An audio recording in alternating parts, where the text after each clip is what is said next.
Hello. Welcome to drboystv.com, the home for intelligent Black people. My name is Dr. Boyce Watkins, and it's so great to see everybody here. You guys don't see me do a ton of these interviews anymore, but today I made an exception, and you'll know why in a second. Now, we've talked about the brilliance that we have when it comes to starting businesses. We talked about the brilliance that we have when it comes to the sciences. There are thousands of amazing Black doctors and lawyers and everything else out here. Well, this brother is someone that you really want to know about. His name is Akili Hinson, correct? Did I say that right? Okay. And he is the founder and CEO of Juno Medical. Juno Medical is a company I'm going to let Akili tell you about, because if I start talking about it, I'm going to mess it up. And so without further ado, I'd like to welcome my brother Akili. How you doing today, man? Good. Thanks for having me, Boyce. Yeah, brother. I'm glad you're here. So Akili is out of New York. So shout out to everybody from New York. Shout out, put the name of your city in the chat and put your hashtag B1 in the chat, because we know that we are Black first here on this platform, and we don't apologize for it. Ain't nothing wrong with being Black. Ain't nothing wrong with being smart. So smart and Black is what we do. So Akili, all right. So first thing I want to start with, man, is it was in my imagination, or did I see on your bio that you went to Columbia University? I went to Columbia for business school. Okay. Now what'd you do undergrad? Georgetown. Okay, nice schools. Yeah. Well, my goddaughter, who's pretty much my daughter, she actually went to Columbia, so I know Columbia. Yeah, and I actually I got accepted to Columbia for my doctoral work, and I did not go, and it was a regret that I had. I like this. I like the school I went to, but I think at that time, being 27, moving to New York was kind of, from Kentucky is like overwhelming, and I said, man, I ain't got no money, but yeah, that's cool. Okay. So where are you from? I grew up in New York, actually, about like 25 minutes outside of the city. Really? Okay. Yeah, Westchester, New York. Westchester. Okay. I know Westchester. Westchester, White Plains. Yeah. Well, I was actually engaged to an awesome Black attorney that actually grew up in Westchester. Oh, very nice. Yeah, that was not very nice lady. Now my wife obviously is, she's the creme de la creme, but my ex-fiance was a good person. I have nothing negative to say about her at all. But so tell me this. So you okay, so Georgetown undergrad, what you studying undergrad? I was pre-med with a major in economics. Really? Okay. Pre-med with a major in economics. Interesting. Now, what was your thought in terms of what you had planned to do with that particular degree combination back then? Yeah, it's interesting. Like I wanted to become a doctor ever since I was in third grade. Actually, it's my grandmother she might have been the first, because it's going back a while, but she was either the first or one of the first Black nuclear medicine technicians in the entire country. Whoa, nuclear medicine? Yeah, so she kind of instilled. So she was working with doctors every day. She really respected them, and she kind of instilled in me at a very young age. Like she's like, "I want you to be a doctor. I want you to be a doctor." And then I had the opportunity to meet some of the colleagues that she worked with. My third grade teacher's husband was actually a physician, and so I'd been saying that I wanted to be a doctor like from when I was in elementary school. And so when I got to Georgetown, I was pre-med like bio, pretty much like everybody else. That's probably like the start where I knew I was going to have a little bit of a different career than most physicians, because I switched to an economics major in my sophomore year at Georgetown. And so like the idea that I had was I knew that I was going to learn all the science, but I always felt like there was something either about like the operations or the business side that they just didn't want me to know about, like they wanted to kind of be like a good, beautiful, pre-med student. And I was like, man, I want to kind of understand like what's going on with the business side as well. So that's why I decided to still keep the pre-med concentration, but to focus on economics. Well, and that's a big deal, because I've seen so many doctors that start their own practice and know nothing about the business side, and then the practice ends up dying. So that's an interesting. And then and the thing is, I don't know if you feel this way or not, but And my sister's a medical doctor, and shout out to all the doctors that are watching. But it seems to me that sometimes when we're kids, we pick a major that sounds good to our parents. Like Mm-hmm. if you're a straight A student, it's like you're going to be a doctor or lawyer or an engineer. Mm-hmm. That's it, and, Mm-hmm. and we pick those professions without necessarily always knowing, number one, what the other options are, Mm-hmm. right? And then number two, whether or not we really want to do that shit. I mean, Yeah. like my sister became a doctor. She's like, I don't really like all that blood and guts and all that. I'm saying, well, you picked the wrong profession.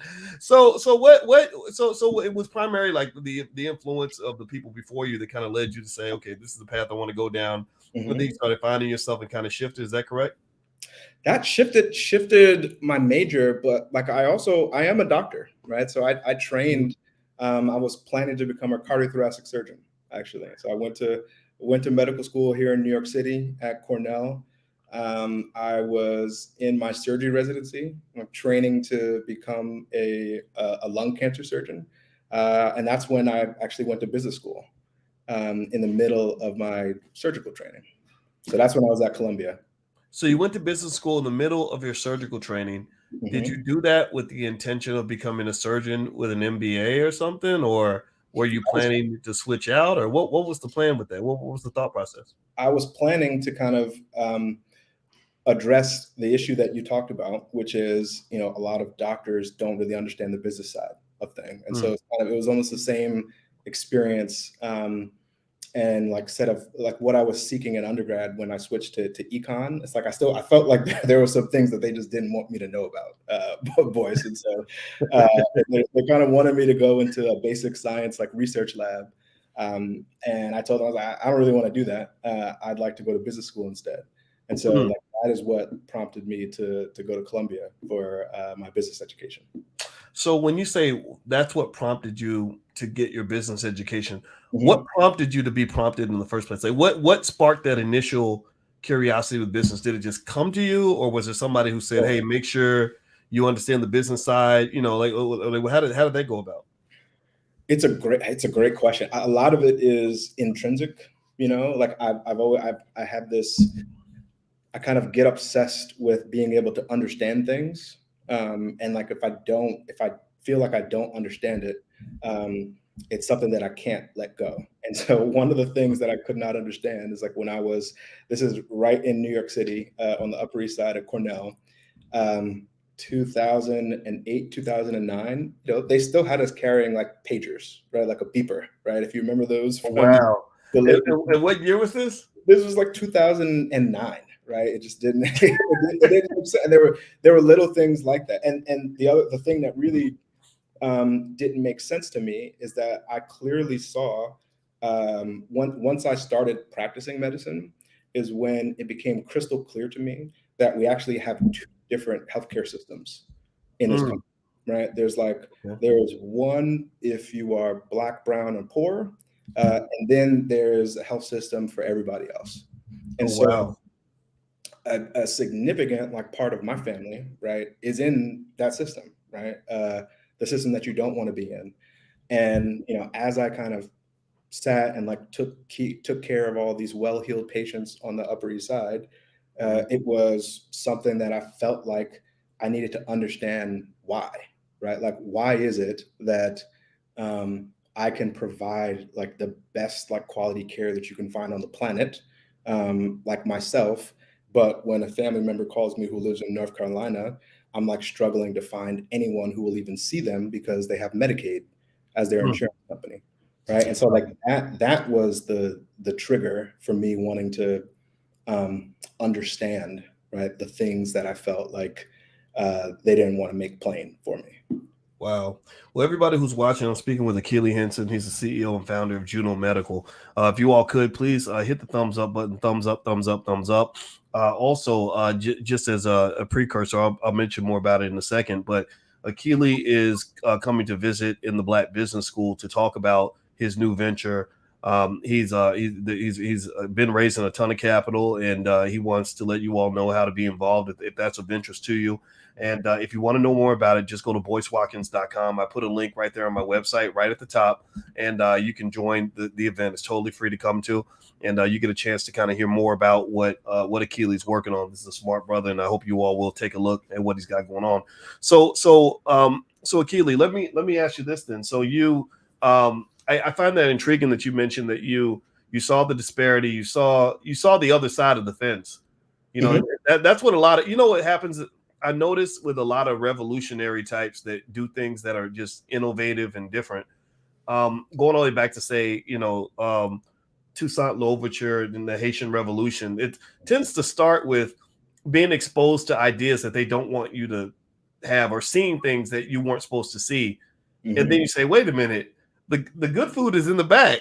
I want my people to, like they exposed Toussaint to freedom. He read all about the French Revolution and all these values, life, liberty, and the pursuit of happiness. He's like, well, why can't I have that?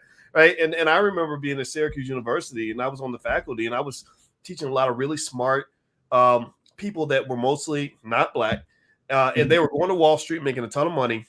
And they knew, and there was all this stuff we were teaching them. I said, okay, my people need to know this too, right? But they can't afford $70,000 a year in tuition to go to Syracuse, right? Yep. So I like where this is going. So tell me how that journey has been for you. I mean, how's that been, trying to help people see your vision in terms of what you wanted to do with Juno, who you wanted to serve, and why? I mean, was it seen as radical? Was it welcome? Was it fully supported? I mean, how did that go for you? A lot of no's. Still to this day, we've been able to have some significant wins, but so I mean, I'll tell you this. The initial story is that we were selected to be a part of a fantastic startup residency here in New York City called Grand Central. Like companies that have gone on to raise like hundreds of millions of dollars in capital. But we started, our first day was, I think, January 8th of 2020, right before a little thing called the pandemic that happened. And so and then of course, I'll just say one thing, like you said, I'm from New York. I'm from Harlem. I lived in Harlem for over a decade now. And so, that's like my community. So like we're outside, we are in like real New York. But I would say, I came to this crazy idea, and I was like, I want to open a modern doctor's office that uses technology, that provides folks with great hospitality, that like is open to everyone, and we in particular want to be in neighborhoods and communities where like people who look like me and people who look like the rest of this country live. And people were like, oh, that sounds nice. Why don't you kind of go make it like a nonprofit, right? Or something to that. And I was like, no. I mean, we didn't go through the rest of my background, but like after business school, I spent the majority of my career at McKinsey & Company, right? Which is one of like the leading business institutions in the world, right? Where I served like senior executives at like Fortune 100 companies, and I learned healthcare inside and outside, upside and down. And I told them, I was like, no, like this is a real business opportunity, and it's like it is not a nonprofit, and so like nobody kind of like believed me in the beginning, and so I did what a lot of entrepreneurs did, and like we bootstrapped open our first location in Harlem, New York, like using our own capital, right? So I say it was a Akili seed, instead of like a seed from investors. And you know what, right? It worked, right? Like surprise, surprise. Like I knew a little bit about what I was talking about, and so we were able to do a couple of things. The pandemic, presented one of the greatest challenges that I've ever faced, like personally in my life. But it also presented one of the greatest opportunities, because like the phenomenon that was taking place is that other doctors' offices were closing down, right? Like people in the Harlem community, they couldn't find healthcare when they needed it most, right? They couldn't find like COVID testing. They couldn't find people who were willing to see them to get like the preventive care that they need or to handle a sick visit. that they need for their mom that they're providing care for. And so when others were kind of closing down, we were opening up, right, and kind of like leading with our values and looking for every opportunity that we can to be perceived as being like not just in the neighborhood, but like really being of the neighborhood. And so like, fast forward, we were able to show like really great data, amazing traction for the business, and we were able to successfully like raise venture capital for it. But I mean, to answer your question in the beginning, it was not well welcomed and well received, right? We were kind of met with the opposite of that, but we persevered, right? Because we knew that what we were doing, A, like was just sound from business standpoint and rock solid, but B, it's the right thing to do, right? And we were kind of like we were leading with our values, which I think if that's kind of the magic, right? If you have a deep understanding of like business and operations and finance, and you're also you also like mission driven and like values led, that's when the magic happens, and that's kind of what we focus on at Juno. Wow. Well, everybody who just came in, I'm speaking with Akili Hinson. He's the CEO and founder of Juno Medical. We're talking about where he is in the startup journey and how he's going to serve our people. He wouldn't be on this platform if he wasn't doing something good for the world. And I hope you all would take a second and support Black-owned media. You can hit the thumbs up button, thumbs up, thumbs up, thumbs up. We reach 1 million Black people a week, and we're very proud of that. So feel free to go to boycewatkins.com to learn more about what we have going on. And also, don't forget, we have a Black Wealth Conference that's happening on the 22nd of March that you guys can go take a look at. Today's the last day to get a 48% discount. I'm going to cover the 7 steps to creating your own Black Wall Street. I know, Akili, we came up with a term. I realized that the term Black Wall Street might not be enough for what we actually need. I said, because if you think about a Black Wall Street as a space where there's a lot of commerce and a lot of Black faces, I said, well, we've always had that. Slavery was kind of a Black wall. You had Black faces and lots of commerce. I said, no, what we really need is a Black-owned Wall Street. That's where we're the beneficiaries of the economic activity and not the commodity that's actually being traded. Kind of like the NCAA or whatever, right? Or the prison system. I mean, we're a big commodity. And so to your point, I'd like to, and I know we just have a few more minutes because this brother has a hard deadline in 9 minutes, and I'm going to respect his time. So I want to talk about Juno in terms of where you are, and I'm really fascinated by the fact that you were able to get to where you are now in the middle of the pandemic. My God, that must have been horrifying to try to raise money and build this thing in the middle of all this chaos and uncertainty. Tell us about that. Like, what's that been like for you? It has been one of the most challenging things that I've ever done, right? And like I said, I was like a surgeon in New York City, and then I worked at a rewarding but like very challenging job at McKinsey. But I think the pandemic has complicated things for sure, but on the flip side, it also has served as a catalyst for what it is that we are trying to do. Like, one of the things that I am most proud of is we've been able to activate like so many brothers and sisters who previously were inactive with respect like to getting the healthcare that they need, right? And so like there's a thing so I'll take like Harlem, where our first location opened up. Almost like half of the people who were coming to see us had the same story. Like, I have not been to see a doctor in like over 4 to 5 years, right? And like, shout out, I am a doctor, so I'm gonna get this in to your audience. Like, you do need to see the doctor. It's very important. It is, and I don't care if you go to Juno or someplace else, but like, blood pressure affects us in so many different ways. And like, the interesting thing is like, even that might be rooted to like the transatlantic passage from slavery, like why like we are predisposed to have like higher blood pressure than like some of our other racial and ethnic group counterparts. And that leads to a whole host of complications, like all the things that we talk about like in the community, like sugar diabetes, and stroke and high blood pressure.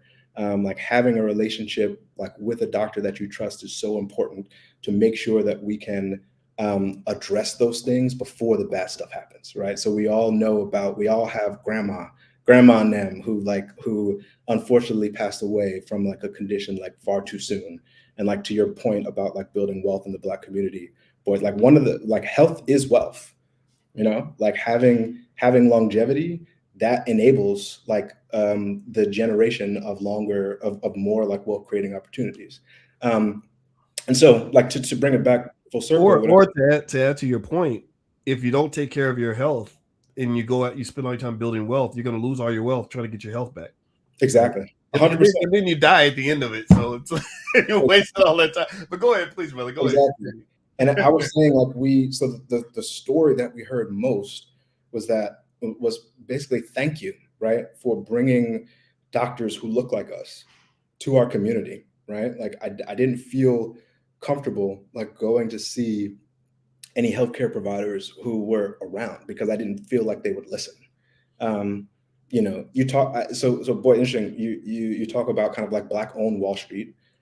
We are opening a Juno location on Black Wall Street in Tulsa, Oklahoma, this year, right? And I was there because I always like to meet and like understand and get to understand the history of a community or any neighborhood before we're so presumptuous as to enter it. And I'll never forget, I was speaking with an older gentleman, and what he said to me, he was like, it's important to have like doctors who look like you. Because if you think about the history of that community, he said, if you go see a doctor who was from like a different ethnic group, I'll put it that way, like you don't know, they could be a member of the Ku Klux Klan, right? How can you trust like the medication that they're giving you, right? That's a quote that he said to me, right? And so whether or not that's true, like just the fact that he perceived it to be that way, what does that mean? It means he's going to be less likely to go see the doctor. He's going to be less likely to kind of get the preventive care that he needs. And so like just by virtue of doing a few things, right? Like creating a modern doctor's office that gives folks like a sense of place, right? A place that they feel like they can belong, that they can bring like their family members to and like refer to their friends to. Providing like what I call like culturally responsive care, right? Even in the Black community, there are different cultures, right? Like our West Indian brothers and sisters have different cultures. Our brothers and sisters from sub-Saharan Africa have different cultures, right? And so like training our medical team to kind of meet people where they are and provide like culturally responsive care is so important to what it is that we do. And then one of the things that's also critical to how we think about like our growth at Juno is that we never want to just set up shop in a neighborhood and say like, hey, y'all just accept us, right? Like what I tell my team is that we are here. We never want to be perceived as just being in the community. We want to be perceived as being of the community. And so like that, like the pandemic has allowed us to show that to people in real time, right? Like to create a place where people feel welcomed and like they see themselves in like the doctors and other members of our medical team that we have providing care for them. And it's been so important and rewarding, but like to answer your question, it's also been like the most challenging thing that I've ever done. Well, you know what? Well, I'll tell you what, it's almost nothing great gets done without it being a challenge. And it sounds like you're the man that's up for the challenge. And I know we've only got a couple more minutes, but I'd like to know two things. One, how can people find out more about Juno? Absolutely. You can go to our website. It is www.juno.care. That's .care, not .com. There you can learn all about the services that we offer. You can see like the medical team that we've been so thoughtful in bringing together to provide like culturally responsive care for like the people in neighborhoods that we serve.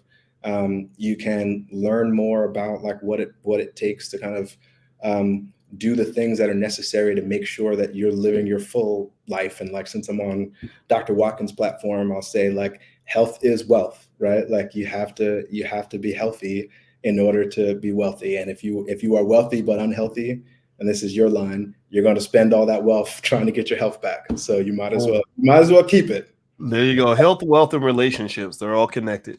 Yep. Bad relationships will ruin your health, take all your wealth. Bad wealth will mess up your. It's all connected. So, last question before we bounce out. So, when in the event, and I want everybody to know that Akili is doing a special event with the Black Business School, hosted by my brother Lawrence. If you'd like to hear more directly from him about how to get involved with Juno from an investor standpoint, just go to boycewatkins.com. There's a link there. It's totally free. It's going to be on March 10th. And real quick, because I know our time's up, what can we expect in that conversation, from you in terms of how we can get involved, stuff like that? You can expect to learn more about the mission of Juno and what our values are, what our journey has been to date. I'll also go into a little bit of detail about the business, right? Because this is an investment opportunity, and like understanding the business side of things is critically important. And I think, if we are so honored, right, to have you be a part of our journey, right, then that would also like make me extremely happy, because it speaks volumes, like when the people actually support you, right, and it shows that what we are doing is in fact important to the folks that we are aiming to serve and serve well. All right, very awesome. Well, everybody, this is Dr. Akili Hinson, correct? Correct. I'll make sure. I thought I heard. I was making sure I got all that right. Dr. Akili Hinson, CEO of Juno Medical. Go Google the brother. He's very smart. He's an ally in the community, a leader in the community, no more than an ally. And so check out what he's got going on. And I want to say thank you very much, brother. It was great talking to you. Thank you. Thank you for having me, Boyce. Absolutely. I really appreciate it. Oh, for sure. And so anybody who wants to go to the special event where Akili is going to be the guest and learn more about Juno, how to get involved from an investor standpoint, go to boycewatkins.com. The link is right there. Also, there's a link to our Black Wall Street conference on some mini conference. It's going to be on March 22nd. It's going to be virtual. You can find both of those links on boycewatkins.com. So everybody hit the thumbs up button before you head on out. God bless you. Thank you for listening, and we will talk to you soon. Take care now. Peace. Thank y'all.